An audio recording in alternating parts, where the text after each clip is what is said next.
Electromagnetic spectrum, or just spectrum, is the huge range of wireless frequencies used for all sorts of different things. From X-rays to microwaves, garage door openers and baby monitors to broadcast television. Everything wireless uses spectrum. There's a certain part of spectrum that is particularly useful for various technologies. This spectrum is licensed by the government to different users so that the signals don't interfere with each other. Companies that run satellites, radio, mobile phones, and broadcast television all license different parts of spectrum.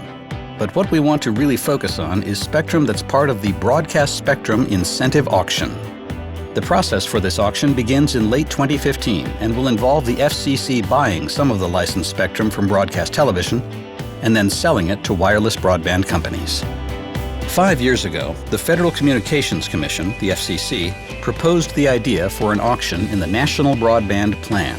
Congress authorized the FCC to proceed a couple of years later. And for the last few years, the FCC has been sketching out the detailed and involved rules for this first-ever incentive auction. There are 3 interrelated components to this process. There's a reverse auction, where broadcasters will voluntarily decide whether or not to sell their spectrum rights to the FCC. Broadcasters will bid downward against each other to give up their spectrum. At the same time, wireless broadband providers will bid upward in a forward auction to buy that spectrum. Finally, there's repacking, a mandatory nationwide process where all broadcasters that stay on the air may be required to move to new channels. The FCC will begin the auction process later this year, with station applications to participate due by December 18th. The actual auction will start on March 29, 2016, and will take somewhere between a few weeks and a few months.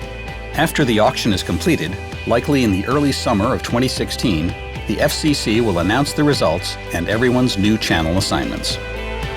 Why is this happening? It's to really address wireless industry demand for spectrum, to increase broadband availability in the country, and to generate revenue for a number of government initiatives. Because the difference between what is paid in a forward auction and what is paid out in the reverse will be kept by the government for these purposes. Who will it affect? In terms of the voluntary auction, nearly every station will get an opening offer to sell, but ultimately, the FCC is expected to buy spectrum in large markets, geographically adjacent markets, or congested markets where there are a lot of broadcasters. As for the repacking, that will be a mandatory nationwide process that could affect any station on any channel in any market.